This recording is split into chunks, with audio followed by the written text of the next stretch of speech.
Rice ಬೆಳಗ್ಗೆ ಆದರೆ rice, ಮಧ್ಯಾಹ್ನ ಆದರೆ ರೈಸು, ರಾತ್ರಿ ಆದರೆ ರೈಸ್ ಇಲ್ಲದೆ ನಮ್ಮ ದಿನಾನೂ ಶುರು ಆಗಲ್ಲ, ದಿನಾನೂ ಎಂಡ್ ಆಗಲ್ಲ.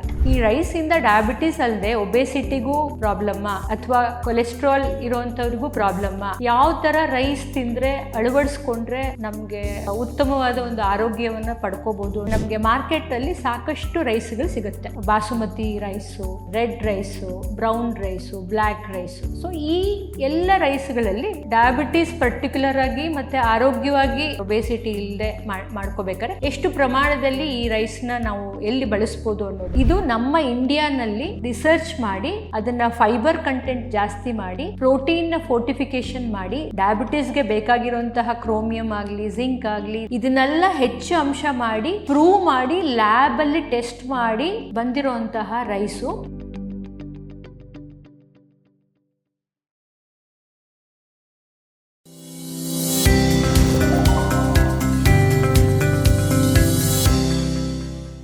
ವಿಶ್ವವಾಣಿ ವೀಕ್ಷಕರಿಗೆಲ್ಲ ನಮಸ್ಕಾರ. ನಿಮ್ಮ ಪ್ರೋತ್ಸಾಹ ನಮಗೆ ಒಂದು ಬೆಂಬಲ ಸಿಗ್ತಾ ಇದೆ. ಇದಕ್ಕೆಲ್ಲ ನಮ್ಮ ಮಧುಮೇಹ ಕಡೆಯಿಂದ ತುಂಬ ಹೃತ್ಪೂರ್ವಕವಾಗಿ ನಾವು ಥ್ಯಾಂಕ್ಸ್ ಹೇಳ್ತಾ ಈಗಿನ ಸಂಚಿಕೆಯನ್ನು ನಾನು ಶುರು ಮಾಡ್ತೇನೆ. ನಮ್ಮ ಸೌತ್ ಇಂಡಿಯಾ ಅಂದಮೇಲೆ ಎಲ್ಲರಿಗೂ ರೈಸ್ ಪ್ರಿಯರು. ರೈಸ್ ಬೆಳಗ್ಗೆ ಆದರೆ ರೈಸು, ಮಧ್ಯಾಹ್ನ ಆದರೆ ರೈಸು, ರಾತ್ರಿ ಆದರೆ ರೈಸು. ಸೊ ರೈಸ್ ಇಲ್ಲದೆ ನಮ್ಮ ದಿನಾನೂ ಶುರು ಆಗಲ್ಲ, ದಿನಾನೂ ಎಂಡ್ ಆಗಲ್ಲ. ಸೊ ಹಾಗಾಗಿ ಈ ರೈಸು ನಿಜವಾಗ್ಲೂ ಸಮಸ್ಯೆನಾ? ಡಯಾಬಿಟಿಸ್ಗೆ ಅಂತಲೇ ಬಿಟ್ಬಿಡಿ, ಪಾಪ ಡಯಾಬಿಟೀಸ್ ಎಲ್ಲದರಲ್ಲೂ ಡಯಾಬಿಟೀಸ್ ಅಂತಲೇ ಹೇಳಕ್ಕೆ ಬರಲ್ಲ. ಈ ರೈಸಿಂದ ಡಯಾಬಿಟೀಸ್ ಅಲ್ಲದೆ ಒಬೆಸಿಟಿಗೂ ಪ್ರಾಬ್ಲಮ್ಮ ಅಥವಾ ಕೊಲೆಸ್ಟ್ರಾಲ್ ಇರೋವಂಥವ್ರಿಗೂ ಪ್ರಾಬ್ಲಮ್ಮ.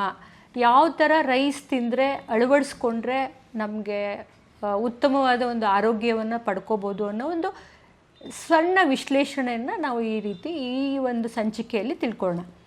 ಸೊ ನಮಗೆ ಜನರಲಾಗಿ ಇವಾಗ ನಮ್ಮ ಮನೆಗಳಲ್ಲಿ ನಾವು ಯೂಸ್ ಮಾಡೋವಂಥದ್ದು ಎಲ್ಲರೂ ಅಂದರೆ ಮೆಜಾರಿಟಿ ಅಂತ ಹೇಳೋಣ. ಈಗ ಡಿಫ್ರೆಂಟ್ ಟೈಪ್ಸ್ ಆಫ್ ರೈಸ್ ಇದೆ. ಬಟ್ ಇದಾಗ ಇಡ್ಲಿ ಅಂತ ಮಾಡಿದ್ರೆ ಕುಚುಲಕ್ಕಿ ಮಾಡ್ಕೊಳ್ತೀವಿ, ಅಥವಾ ದೋಸೆ ಅಂತ ಮಾಡಿದರೆ ದೋಸೆ ರೈಸ್ ಅಂತ ಮಾಡ್ಕೋತೀವಿ. ಸರಿ, ಮಧ್ಯಾಹ್ನ ರಾತ್ರಿ ಬಂದರೆ ಪಾಲಿಶ್ಡ್ ರೈಸು, ಸೋನಾ ಮಸೂರಿ ಅಂತ ಮಾಡ್ಕೋತೀವಿ. ಸೊ ಇದು ಜನರಲಾಗಿ ಮಾಡುವಂತಹ ಎವ್ರಿ ಮನೆಯಲ್ಲಿ ನಡೆಯುವಂತಹ ಒಂದು ಸಾಮಾನ್ಯವಾದ ಒಂದು ದಿನಚರಿ. ಇತ್ತೀಚೆಗೆ ಸುಮಾರು ಜನಗಳಲ್ಲಿ ಕೆಲವು ಅವೇರ್ನೆಸ್ ಬಂದಿದೆ. ಸೊ ಈಗ ನಮಗೆ ಮಾರ್ಕೆಟಲ್ಲಿ ಸಾಕಷ್ಟು ರೈಸ್ಗಳು ಸಿಗುತ್ತೆ. ಅಂದರೆ ಬಾಸುಮತಿ ರೈಸು, ಮತ್ತು red rice, brown rice, black rice. So ಈ ಎಲ್ಲ ರೈಸ್ಗಳಲ್ಲಿ ಡಯಾಬಿಟೀಸ್ ಪರ್ಟಿಕ್ಯುಲರ್ ಆಗಿ ಮತ್ತು ಆರೋಗ್ಯವಾಗಿ ನಾವು ಒಂದು ಬಾಡಿನ ಮೇಂಟೈನ್ ಮಾಡಬೇಕಾದ್ರೆ, ಒಬೆಸಿಟಿ ಇಲ್ಲದೆ ಮಾಡ್ಕೋಬೇಕಾದ್ರೆ ಎಷ್ಟು ಪ್ರಮಾಣದಲ್ಲಿ ಈ ರೈಸ್ನ ನಾವು ಎಲ್ಲಿ ಬಳಸ್ಬೋದು ಅನ್ನೋದನ್ನು ನಿಮಗೆ ಈ ಸೈಂಟಿಫಿಕ್ ಎವಿಡೆನ್ಸಸ್ ಮೇಲೆ ತಿಳಿಸ್ಕೊಡ್ತೇನೆ. ಸೊ ನಾವು ಯಾವುದೇ ಒಂದು ಪದಾರ್ಥ ನಾವು ಊಟ ಮಾಡಬೇಕಾದ್ರೆ ಗ್ಲೈಸಿಮಿಕ್ ಇಂಡೆಕ್ಸ್ ಅಂತ ನೋಡ್ತೀವಿ. ಯೂಶಲಿ ಒಬೆಸಿಟಿಗಾಗಲಿ ಅಥವಾ ಡಯಾಬಿಟೀಸ್ಗಾಗಲಿ ಇದು ನೀವು ಸಾಕಷ್ಟು ವಿಚಾರವಾಗಿ ನಾನು ಇದ್ರ ಬಗ್ಗೆ ಸ್ವಲ್ಪ ಮಟ್ಟಿಗೆ ಹೇಳಿದ್ದೀನಿ. ಸೊ ಗ್ಲೈಸಿಮಿಕ್ ಇಂಡೆಕ್ಸ್ ಅಂತಂದರೆ ನಾವು ಒಂದು ಆಹಾರ ತಗೊಂಡಾಗ ನಮ್ಮ ದೇಹದಲ್ಲಿ ಶುಗರ್ ಮಟ್ಟ ಹೆಚ್ಚಾಗತ್ತೆ ಅಂತ ಒಂದು ಪಾಯಿಂಟು. ಸೊ ಅದನ್ನು ಆ ಪಾಯಿಂಟ್ ಬೇಸಿಸ್ ಮೇಲೆ ನಾವು ರೈಸ್ಗಳನ್ನ ಡಿವೈಡ್ ಮಾಡ್ತೇವೆ. ಸೊ ಯಾವ ರೈಸು ಆದಷ್ಟು 45ರಿಂದ 50 ರೇಂಜಲ್ಲಿ, ಅಂದರೆ ಅದನ್ನು ನಾವು ಲೋ ಗ್ಲೈಸೆಮಿಕ್ ಇಂಡೆಕ್ಸ್ ಅಂತ ಹೇಳ್ತೀವಿ. ಸೊ ನೀವು ಆ ಥರ ರೈಸ್ನ ಒಂದು ಸ್ವಲ್ಪ ಪ್ರಮಾಣದಲ್ಲಿ ರೆಗ್ಯುಲರಾಗಿ ಯೂಸ್ ಮಾಡಿದ್ರೂ ಕೂಡ ನಿಮ್ಮ ಶುಗರ್ ಸ್ಪೈಕ್ಸ್, ಅಂದರೆ ಶುಗರ್ ಊಟ ಆದಮೇಲೆ ಇರೋದು ಹೆಚ್ಚಾಗುತ್ತಲ್ಲ, ಅದನ್ನು ಕಂಟ್ರೋಲ್ ಮಾಡ್ಕೋಬೋದು. ಸೊ ಆ ರೀತಿಯಾದಂಥ ನಾವು ರೈಸ್ಗಳ ಡಿಫ್ರೆಂಟ್ ಮಾರ್ಕೆಟ್ನಲ್ಲಿ ಸಿಗ್ತಾ ಇರೋವಂಥ ರೈಸ್ಗಳಲ್ಲಿ ಎಲ್ಲದಕ್ಕಿಂತ ಬೆಸ್ಟು ಅಂತಂದರೆ ಇವಾಗ ನೀವು ಈ ಚಾರ್ಟಲ್ಲಿ ನೋಡ್ಬೋದು, ನಿಮಗೆ ಈ ಚಾರ್ಟಲ್ಲಿ ತಿಳಿಯುತ್ತೆ. ಸೊ ಇದರಲ್ಲಿ ಎಲ್ಲದಕ್ಕಿಂತ ಇಲ್ಲಿ ನೋಡಿ ಸುಮಾರು ಒಂದು 10-15 ಟೈಪ್ಸ್ ಆಫ್ ರೈಸ್ನ ನಾನು ಇಲ್ಲಿ ನಿಮಗೆ ತೋರಿಸ್ತಾ ಇದ್ದೀನಿ. ಸೊ ಈ ನಂಬರ್ಸು ಜಾಸ್ತಿ ಆಗ್ತಾ ಇದ್ದರೆ, ಅಂದರೆ ಇದನ್ನು ಗ್ಲೈಸೆಮಿಕ್ ಇಂಡೆಕ್ಸ್ ಅಂತ ನಾನೇನು ಹೇಳಿದೆ ಅದು.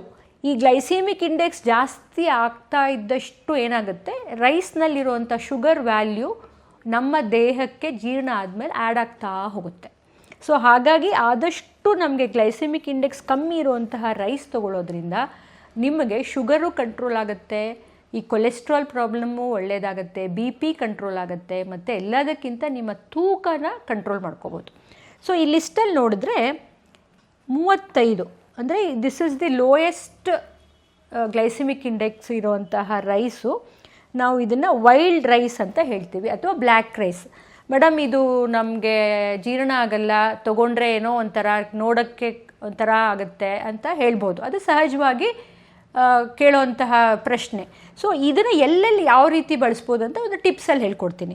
ಇದನ್ನು ಸಾಮಾನ್ಯವಾಗಿ ನೀವು ರೈಸ್ನೇ ತೊಗೊಳೋಕ್ಕೆ ಪರವಾಗಿಲ್ಲ ಮೇಡಮ್, ನಮಗೇನು ಕಲರ್ ಪ್ರಾಬ್ಲಮ್ ಇಲ್ಲ, ಊಟದಲ್ಲಿ ನಮಗೆ ಆರೋಗ್ಯ ಸಿಕ್ಕಿದ್ರೆ ಸಾಕು ಅನ್ನೋ ಒಂದು ಮೈಂಡ್ ಸೆಟ್ ಇರೋರನ್ನ ಒಂದು 2 hours ಅದನ್ನು ನೆನೆ ಹಾಕಬೇಕು.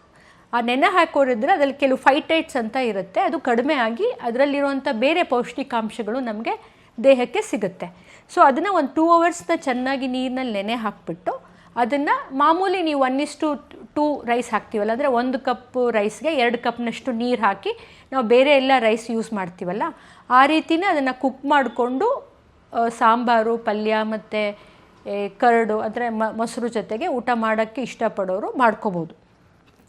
ಸಪೋಸ್ ಅದನ್ನು ಈ ರೀತಿಯಾಗಿ ರೈಸ್ನಲ್ಲಿ ಊಟ ಮಾಡೋಕ್ಕೆ ಇಷ್ಟ ಆಗಲ್ಲ ಅಂತ ಅನ್ನೋರು ಈ ದೋಸೆ ಅಥವಾ ಇಡ್ಲಿನಲ್ಲಿ ಅರ್ಧ ಭಾಗದಷ್ಟು ನಮ್ಮ ನಾರ್ಮಲಾಗಿ ನೀವು ಏನು ರೈಸ್ ತೊಗೊಳ್ತೀರಾ ಅದನ್ನು ಹಾಕಿ ಇನ್ನು ಅರ್ಧ ಭಾಗದಷ್ಟು ಈ ಥರ ರೈಸ್ ಹಾಕ್ಕೊಳ್ಳೋದ್ರಿಂದ ಖಂಡಿತವಾಗ್ಲಿ ನೀವು 50% ಅಷ್ಟು ನಿಮ್ಮ ಊಟದ ಗ್ಲೈಸಿಮಿಕ್ ಇಂಡೆಕ್ಸ್ನ ಕಡಿಮೆ ಮಾಡಬಹುದು.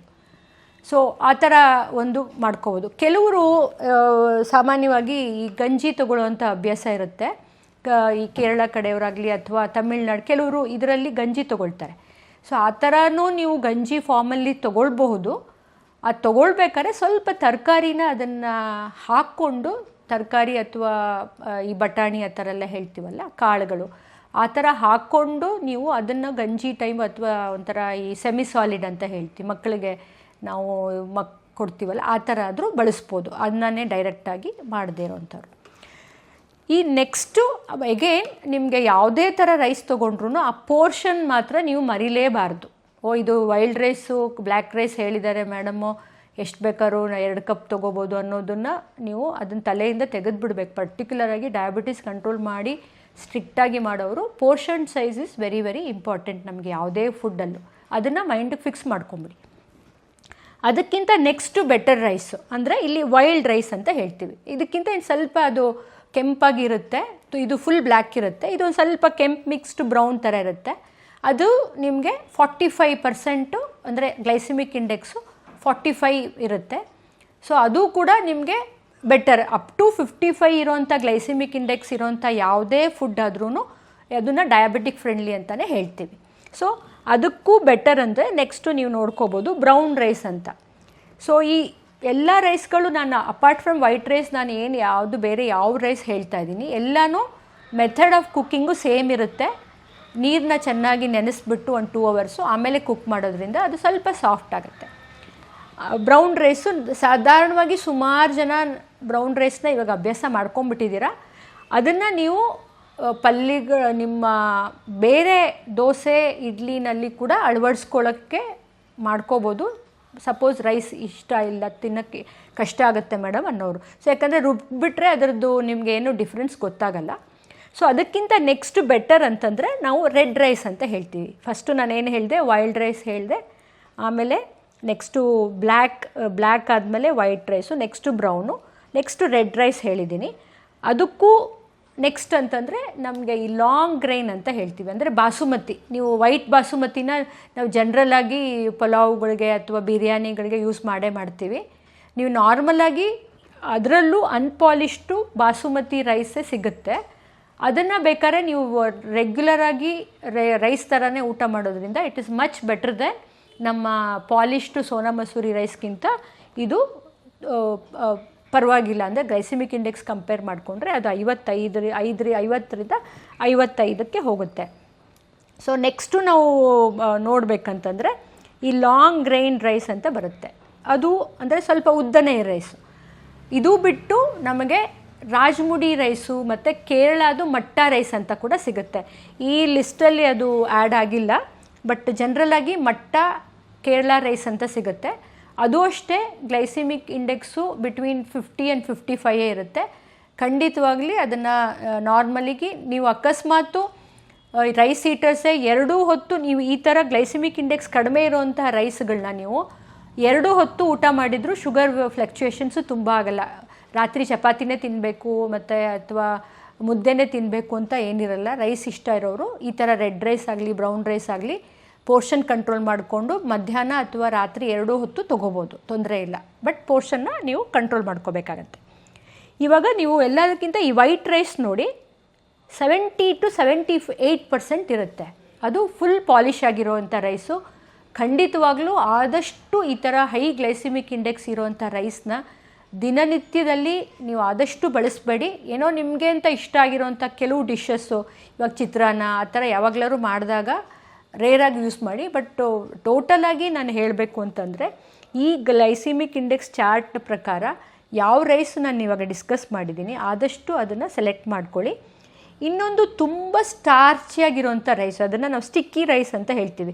ನೀವು ಅದು ನೋಡಿದರೆ 90 ಇದೆ glycemic index. It's almost equal to ಶುಗರ್ಗಿಂತ ಹೆಚ್ಚದು. ಸೊ ಈ ರೀತಿಯಾದಂತಹ ಒಂದು ರೈಸ್ನ ಸೆಲೆಕ್ಷನ್ನು ನೀವು ಆದಷ್ಟು ಕಮ್ಮಿ ಮಾಡೋದ್ರಿಂದ ನಿಮ್ಮ ಓವರಾಲ್ ಹೆಲ್ತ್ ಇಂಪ್ರೂವ್ ಆಗುತ್ತೆ. ಇದು ನಾನು ಹೇಳ್ತಾ ಇದ್ದೀನಿ ಡಯಾಬಿಟೀಸ್ ಅವ್ರಿಗೆ ಅಂತಲ್ಲ, ಬೇರೆಯವ್ರಿಗೆ ಕೂಡ ಹೆಲ್ತ್ ಕಾನ್ಷಿಯಸ್ ಇರೋರಿಗೆ ಖಂಡಿತವಾಗ್ಲೂ. ಏಕೆಂದರೆ ಇದೆಲ್ಲ ಅನ್ಪಾಲಿಷ್ಡ್ ಆಗಿಲ್ಲದೆ ಇರೋ ಕಾರಣ ನಮಗೆ ಬಿ ಕಾಂಪ್ಲೆಕ್ಸ್ ವಿಟಮಿನ್ಸ್ ಆಗಲಿ, ಫೈಬರ್ ಕಂಟೆಂಟ್ ಆಗಲಿ, ಅಥವಾ ನಾವು ಆ್ಯಂಟಾಕ್ಸಿಡೆಂಟ್ಸು ಅಂತ ಹೇಳ್ತೀವಿ, ಇದೆಲ್ಲನೂ ಪ್ರೋಟೀನ್ ಕಂಟೆಂಟು, ಇದೆಲ್ಲನೂ ಹೆಚ್ಚಾಗಿ ಬೇರೆ ಪಾಲಿಷ್ಡ್ ರೈಸ್ಗಿಂತ ಈ ರೈಸ್ಗಳಲ್ಲಿ ಸಿಗುತ್ತೆ. ಬರೀ ನಾವು ಶುಗರ್ ಪಾಯಿಂಟೇ ಅಂತಲ್ಲ, ಬೇರೆ ಪೌಷ್ಟಿಕಾಂಶ ತೊಗೊಂಡ್ರೂ ಕೂಡ ಈ ರೈಸ್ಗಿಂತ ಬೇರೆ ರೈಸು ಖಂಡಿತವಾಗ್ಲೂ better option for your day to day life. ಈ ಎಲ್ಲ ಲಿಸ್ಟಲ್ಲೂ ಬಿಟ್ಟು ಇನ್ನೊಂದು 2 ರೈಸ್ ಬಗ್ಗೆ ನಿಮಗೆ ಹೇಳ್ಕೊಡ್ತೇನೆ. ಅದು ಕೆಲವೊಂದು ಸಲ ಅದು ಎಲ್ಲ ಕಡೆ ನಿಮಗೆ ನಾರ್ಮಲಾಗಿ ನಿಮ್ಮ ಒಂದು ಗ್ರಾಸರಿ ಶಾಪ್ಸಲ್ಲಾಗಲಿ ಅದಷ್ಟೊಂದು ಸಿಗಲ್ಲ. ಇದನ್ನು RNR 15048 ಅಂತ ಹೇಳ್ತೀವಿ. ಇದು ತೆಲಂಗಾಣ ಯೂನಿವರ್ಸಿಟಿ ಅಗ್ರಿಕಲ್ಚರ್ ಯೂನಿವರ್ಸಿಟಿಯಿಂದ ಸೈಂಟಿಸ್ಟು ಡೆವಲಪ್ ಮಾಡಿರುವಂತಹ ಒಂದು ರೈಸ್. ಇದನ್ನು ಮತ್ತೆ ರಿಪೀಟ್ ಮಾಡ್ತೀನಿ ನೋಡಿ, RNR 15048, ಅಥವಾ ಅದನ್ನು ತೆಲಂಗಾಣ ಸೋನಾ ಮಸೂರಿ ಅಂತಲೂ ಹೇಳ್ತೀವಿ ನಾವು. ಇದು ನಮ್ಮ ಇಂಡಿಯಾನಲ್ಲಿ ರಿಸರ್ಚ್ ಮಾಡಿ ಅದನ್ನು ಫೈಬರ್ ಕಂಟೆಂಟ್ ಜಾಸ್ತಿ ಮಾಡಿ, ಪ್ರೋಟೀನ್ನ ಫೋರ್ಟಿಫಿಕೇಷನ್ ಮಾಡಿ, ಜಿಂಕ್ನ ಫೋರ್ಟಿಫಿಕೇಷನ್, ಅಂದರೆ ಡಯಾಬಿಟೀಸ್ಗೆ ಬೇಕಾಗಿರೋಂತಹ ಕ್ರೋಮಿಯಮ್ ಆಗಲಿ, ಜಿಂಕ್ ಆಗಲಿ, ಇದೆಲ್ಲ ಮೈಕ್ರೋ ನ್ಯೂಟ್ರಿಯೆಂಟ್ಸ್ ಅಂತ ಹೇಳ್ತೀವಿ. ಇದನ್ನೆಲ್ಲ ಹೆಚ್ಚು ಅಂಶ ಮಾಡಿ ಪ್ರೂವ್ ಮಾಡಿ ಲ್ಯಾಬಲ್ಲಿ ಟೆಸ್ಟ್ ಮಾಡಿ ಬಂದಿರೋಂತಹ ರೈಸು. ಇದರದ್ದು ಗ್ಲೈಸಿಮಿಕ್ ಇಂಡೆಕ್ಸು 45 ಇರುತ್ತೆ. ಮತ್ತು ಇನ್ನೊಂದು ಅಡ್ವಾಂಟೇಜ್ ಅಂತಂದರೆ ಇದು ಆಲ್ಮೋಸ್ಟು ನಮ್ಮ ರೈಸ್, ಅಂದರೆ ನಾವು ಪಾಲಿಷ್ಡ್ ರೈಸ್ನ ಹೆಂಗೆ ಊಟ ಮಾಡಿ ನಿಮಗೆ ಟೇಸ್ಟ್ ಸಿಗುತ್ತೋ ಅದೇ ರೀತಿಯಾದಂಥ ಟೇಸ್ಟು ನೀವು ಇದರಲ್ಲಿ ಸಿಗುತ್ತೆ. ಸೊ ಈ ರೈಸ್ನ ನೀವು ಕೊಂಡ್ಕೋಬೋದು. ಬಟ್ ಇದು ಕೊಂಡ್ಕೋಬೇಕಾದ್ರೆ ಈ ಕೆಲವು ಡಯಾಬಿಟಿಕ್ ಫ್ರೆಂಡ್ಲಿ ರೈಸ್ ಅಂತ ಸುಮ್ಮನೆ ಬರೆದ್ಬಿಟ್ಟಿರ್ತಾರೆ, ಆ ಥರದ್ದು ತೊಗೋಬೇಡಿ. ಲೇಬಲ್ನ ಚೆಕ್ ಮಾಡಿ, ಅದರದ್ದು GI ಅಂದರೆ ಗ್ಲೈಸಿಮಿಕ್ ಇಂಡೆಕ್ಸ್ ವ್ಯಾಲ್ಯೂಸ್ ಅದ್ರ ಮೇಲೆ ಬರೆದಿರ್ತಾರೆ, ಆಮೇಲೆ ಸರ್ಟಿಫೈಡ್ ಅಂತ ಬರೆದಿರ್ತಾರೆ. ಸೊ ಇದನ್ನೆಲ್ಲ ಚೆಕ್ ಮಾಡಿಕೊಂಡು ಈ ರೈಸ್ನ ಕೂಡ ಟೇಸ್ಟು ತುಂಬ ಪರ್ಟಿಕ್ಯುಲರಾಗಿ ಟೇಸ್ಟ್ ಇಷ್ಟಪಡೋರು ಈ ರೈಸನ್ನು ಬಳಸ್ಬೋದು. ಇದರ ಜೊತೆಗೆ ಇದೇ ರೀತಿಯಾದಂಥ ನಮ್ಮ ಇಂಡಿಯನ್ ರೈಸ್ ಇನ್ಸ್ಟಿಟ್ಯೂಟ್ ಅಂತಲೇ ಒಂದು ಸೈಂಟಿಫಿಕ್ ಇನ್ಸ್ಟಿಟ್ಯೂಷನಲ್ಲಿ ಮಾಡಿರೋಂಥ ಇನ್ನೊಂದು ಇದೇ ಥರ ರೈಸ್ ಅಂದರೆ DRR ಧನ್ ಅಂತ ಹೇಳ್ತೀವಿ. ಅದು DRR ಧನ್ 48 ಅಂತ ಕರಿತೀವಿ ಅದನ್ನು. ಸೊ ಈ ರೈಸು ಆಲ್ಮೋಸ್ಟು ನಾನು RNR ರೈಸ್ ಏನು ಹೇಳಿದೆ ಎಲ್ಲ ಕ್ವಾಲಿಟಿನೂ ಇರುತ್ತೆ. ಎಲ್ಲದಕ್ಕಿಂತ ನಿಮಗೆ ಈ ಟೇಸ್ಟ್ ಪ್ರಿಯರು, ಅಂದರೆ ಅದನ್ನು ಬೇರೆ ಈಗ ಬ್ಲ್ಯಾಕ್ ರೈಸ್ ಆಗಲಿ ಬ್ರೌನ್ ರೈಸ್ ಆಗಲಿ ಅದೊಂಥರ ಗಟ್ಟಿ ಮೇಡಮ್ ನಮಗೆ ತಿನ್ನೋಕ್ಕಾಗಲ್ಲ ಅನ್ನೋ ಒಂದು ಮೈಂಡ್ ಸೆಟ್ ಇರೋರು ಈ ರೈಸ್ ಎರಡನ್ನೂ ಖಂಡಿತವಾಗ್ಲೂ ನೀವು ಅದನ್ನು ಬಳಸ್ಬೋದು. ಬಟ್ ಅದೇ ನಾನು ಮುಂಚೆನೇ ಹೇಳ್ತಾ ಇದ್ದೀನಿ, ಯಾವುದೇ ರೈಸ್ ಆದರೂ ಪೋರ್ಷನ್ ಸೈಜ್ನ ಕಂಟ್ರೋಲ್ ಮಾಡ್ಕೊಳ್ಳಿ. ಬಟ್ ಈ ಸರ್ಟಿಫಿಕೇಷನ್ನ ಚೆಕ್ ಮಾಡಿ, ನೀವು ಅದನ್ನು ಲೇಬಲ್ನ ಚೆಕ್ ಮಾಡಿಕೊಂಡು, ಇದು ನೀವು ತುಂಬ ಕಾಸ್ಟ್ಲಿ ಅಂತಲೂ ಏನು ತುಂಬ ಏನಿಲ್ಲ. ಮೇ ಬಿ ಇವಾಗ ನಾವು ನಾರ್ಮಲ್ ರೈಸು 100, 190, 100 ಕೊಡ್ತೀವಿ. ಮೇ ಬಿ ಇದು ಇನ್ನೊಂದು 50 ರೂಪೀಸ್ ಆ್ಯಡ್ ಆಗ್ಬೋದು. 158, 160 ರೇಂಜಲ್ಲೇ ನಿಮಗೆ ಈ ರೈಸು ಸಿಗುತ್ತೆ. ಇದನ್ನು ಕೂಡ ನೀವು ಬಳಸ್ಬೋದು. ಸೊ ಈ ಎಲ್ಲ ಮಾಹಿತಿಗಳು ನೀವು ಮೈಂಡಲ್ಲಿ ಇಟ್ಕೊಂಡು ಸ್ವಲ್ಪ ನಿಮ್ಮ ಒಂದು ರೈಸ್ನ ಬದಲಾವಣೆ ಮಾಡ್ಕೊಳ್ಳೋ ಒಂದು ಉದ್ದೇಶ ಇಟ್ಕೊಂಡು ನೀವು ಮಾಡೋದ್ರಿಂದ ನಿಮ್ಮ ಓವರಾಲ್ ಡಯಾಬಿಟಿಸ್ ಕಂಟ್ರೋಲ್ ಆಗಲಿ ಹೆಲ್ತ್ ಆಗಲಿ ಖಂಡಿತವಾಗ್ಲೂ ಇಂಪ್ರೂವ್ ಆಗುತ್ತೆ. ಇದ್ರ ಜೊತೆಗೆ ನೀವು ರೈಸ್ನ ಇನ್ನು ಸ್ವಲ್ಪ ಗ್ಲೈಸಿಮಿಕ್ ಇಂಡೆಕ್ಸ್ ಕಮ್ಮಿ ಮಾಡಬೇಕು ಅಂದರೆ ನೀವು ಕುಕ್ ಮಾಡಬೇಕಾದ್ರೆ ಒಂದು ಸ್ವಲ್ಪ ಆಯಿಲ್ನ ಹಾಕಿ ಅಥವಾ ಒಂದು ಚಿಟಿಕೆ ತುಪ್ಪ ಹಾಕಿ ಅದರಲ್ಲೂ ಸ್ವಲ್ಪ ಗ್ಲೈಸೆಮಿಕ್ ಇಂಡೆಕ್ಸ್ನ ಕಡಿಮೆ ಮಾಡ್ಕೋಬೋದು. ಆಮೇಲೆ ಕುಕ್ ಮಾಡಿರೋ ರೈಸ್ ಜೊತೆ ಪ್ಲೇನಾಗಿ ಬರೀ ರಸಮ್ ಆಗಲಿ ಅಥವಾ ಬರೀ ಮಜ್ಜಿಗೆ ಜೊತೆ ತೊಗೊಳಕ್ಕೆ ಹೋಗಬೇಡಿ. ಯಾವುದೇ ರೈಸ್ ಆಗಲಿ ಈ ಥರ ಬರೀ ಪ್ಲೇನಾಗಿ ತಿಂದಾಗ ಅದರದ್ದು ಗ್ಲೈಸೆಮಿಕ್ ಇಂಡೆಕ್ಸ್ ಕಡಿಮೆ ಆಗೋದು ಸ್ವಲ್ಪ ಕಷ್ಟ. ಸೊ ಅದರ ಒಟ್ಟಿಗೆ ನೀವು ಸ್ವಲ್ಪ ಬೇಳೆ ಹಾಕಿರೋಂಥ ಸಾಂಬಾರು, ತರಕಾರಿ, ಪಲ್ಯಗಳು ಹೆಚ್ಚಾಗಿ ಊಟ ಮಾಡೋದ್ರಿಂದ ಡೈಲಿ ನೀವು ರೈಸ್ ತೊಗೊಂಡ್ರೂ ಕೂಡ ನಿಮ್ಮ ಶುಗರ್ನ ಇರೋದರಲ್ಲಿ ಕಂಟ್ರೋಲಾಗಿ ಮಾಡ್ಕೋಬೋದು. ಬಟ್ ನೀವು ಯಾವ ಥರ ಕುಕ್ ಮಾಡ್ತೀರಾ, ಯಾವ ರೈಸ್ ಚಾಯ್ಸ್ ಮಾಡ್ತೀರೋ ಅನ್ನೋದು ತುಂಬ ಇಂಪಾರ್ಟೆಂಟ್ ಆಗುತ್ತೆ with a portion control. So ಈ ಮಾಹಿತಿಯನ್ನು ಹೋಪ್ ನಿಮಗೆ ಇಷ್ಟ ಆಗುತ್ತೆ ಅಂತ ತಿಳ್ಕೊತೀನಿ. ದಯವಿಟ್ಟು ನಮ್ಮ ಸೌತ್ ಇಂಡಿಯನ್ ಪ್ರಿಯರೇ ಇದನ್ನು ಪಾಸ್ ಮಾಡಿ. ಈ ಮೆಸೇಜಸ್ಸು ಎಲ್ಲರಿಗೂ ತಿಳಿದ್ರೆ ಸಾಕಷ್ಟು ಡಯಾಬಿಟೀಸ್ ಇರೋರಿಗೆ, ರೈಸ್ ಪ್ರಿಯರಿಗೆ ಹೆಲ್ಪ್ ಆಗುತ್ತೆ ಅಂತ ನಾನು ಭಾವಿಸ್ಕೊಂಡು ಈ ನನ್ನ 2 ಮಾತನ್ನು ಮುಗಿಸ್ತಾ ಇದ್ದೀನಿ.